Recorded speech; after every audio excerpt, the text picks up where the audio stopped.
గత నెలన్నర నుంచి సంచలనం రేపుతున్న పాపంపేట భూ వివాదానికి తెరపడింది. పాపంపేట భూ వివాదంపై రాచూరి కుటుంబ సభ్యులు ఇవాళ సంచలన ప్రకటన చేశారు. ఇవాళ రాచూరి వంశానికి చెందిన రాచూరి కిరణ్, రాచూరి వెంకటరమణ మీడియాతో మాట్లాడుతూ పాపంపేట ప్రజలందరికీ భూమిని హక్కు విడుదల చేస్తున్నట్లు ప్రకటించారు. ఇందులో మేము కూడా బాధితులమేమనని, సామాన్యుల కష్టాలు మాకు తెలుసునన్నారు. ఇళ్లు నిర్మించుకున్న వారికి, ఇళ్ల స్థలాలు కొనుగోలు చేసిన వారికి హక్కు విడుదల చేస్తామన్నారు. పాపంపేటలో పెద్ద మనుషుల విజ్ఞప్తి మేరకు మేము ఈ నిర్ణయం తీసుకున్నట్టు తెలిపారు.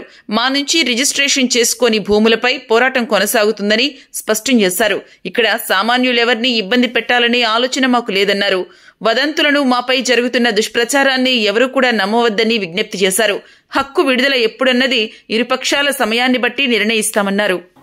మేము కూడా ఏమంటే నేను ఇంతకుముందు చెప్పాను మీకు, మేము పెద్ద జంతువులం కాదు, చిన్న జంతువులం, అడవిలో కాలిపోతున్నాం. మిడిల్ క్లాస్ వాళ్ళము, ఉద్యోగాలు చేసే బతుకునేటువంటి వాళ్ళము. నిజంగా చెప్పాలంటే జీతభత్యాల మీద ఒకరోజు ఆఫీస్ పోకపోతే శాలరీ కట్, అది మా పరిస్థితి. సేమ్ టైం మాది కానటువంటి ఒక పరుల సొమ్మును ఆశించేటువంటి దుస్థితిలో మేము లేమండి. హక్కు ఉంది అన్న ఉద్దేశంతో మా పోరాటం. ఈ పోరాటాన్ని కూడాను మేము ఆల్రెడీ ఇంతకుముందు మీటింగ్లో కూడా చెప్పాము. మేము యాజ్ పర్ గౌరవ హైకోర్టు పరిధిలో ఉంది. వాళ్ళ ఇన్స్ట్రక్షన్స్ ప్రకారమే, వాళ్ళ చట్టానికి లోబడే చట్ట పరిధిలోని మేము నడుచుకుంటాం. ఎవరిని ఎటువంటి ఇబ్బంది పెట్టం. అలాగే మేము తీసుకున్న నిర్ణయం ఏమి అంటే, ఈ భూ వ్యవహారానికి సంబంధించి సబ్జెక్టు పూర్తి తెలియనటువంటి వాళ్ళు కూడాను మా మీద నిందారోపణలు చేయడం రియల్గా చెప్పాలంటే మా మనసుకు చాలా బాధ కలిగిస్తుంది. అన్ని రకాలుగా అక్కడ ప్రజలు ఏ రకంగా అయితే బాధపడుతున్నామో మేము కూడా మా రైట్స్ కోసం పోరాడేటువంటి వాళ్ళమే. మా మీద వచ్చేటువంటి ఈ నిందారోపణల వల్ల, కామెంట్స్ వల్ల మేము తీసుకున్నటువంటి నిన్న సలహా సంప్రదింపులతో గౌరవ పెద్దల యొక్క సూచనలను విలువనిస్తూ మేము తీసుకున్నటువంటి నిర్ణయం ఏంటంటే, ఎవరైతే ప్రస్తుతం ఎవరైతే ఇళ్ళు కట్టుకున్నారో, ఆల్మోస్ట్ అక్కడ పాపంపేట గ్రామంలో ఇళ్ళు కట్టుకున్నారో, అలాగే ఇళ్ల స్థలాలను రిజిస్టర్ చేసుకున్నారు, వాళ్ళ కోసము మా యొక్క హక్కులను ఈ నిమిషం నుండే వదులుకునేందుకు మేము సిద్ధం.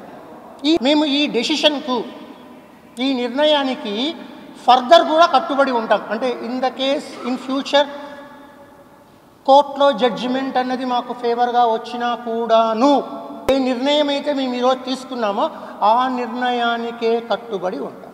ఎక్స్క్లూజివ్గా మా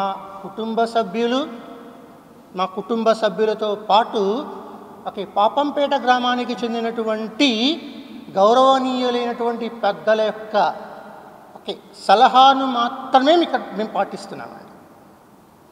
దీనిలో ఎటువంటి ఇంటర్వెన్షన్స్ లేవు. మేము ఎందుకంటే గౌరవ మర్యాదలకు సంబంధించిన విషయం కనుక it's all about the self-respect of the family, and at the same time there are so many false allegations is against us, even though we are the victims.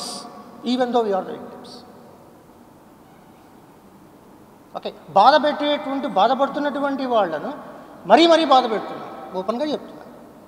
పూర్వం అలాగే ఇప్పుడుది కాదండి. నేను చెప్పాను ఆల్రెడీ, దగ్గర ఒక 20 సంవత్సరాల కింద నుండే కదలిక వచ్చింది.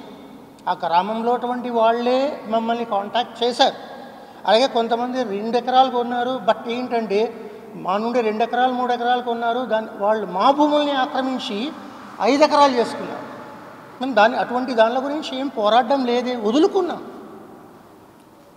మా హక్కులు వదులుకున్నాం. అప్పుడు మనిషి అన్నటువంటి వాడు ఆశాజీవి అండి, సంఘజీవి, ఆశాజీవి.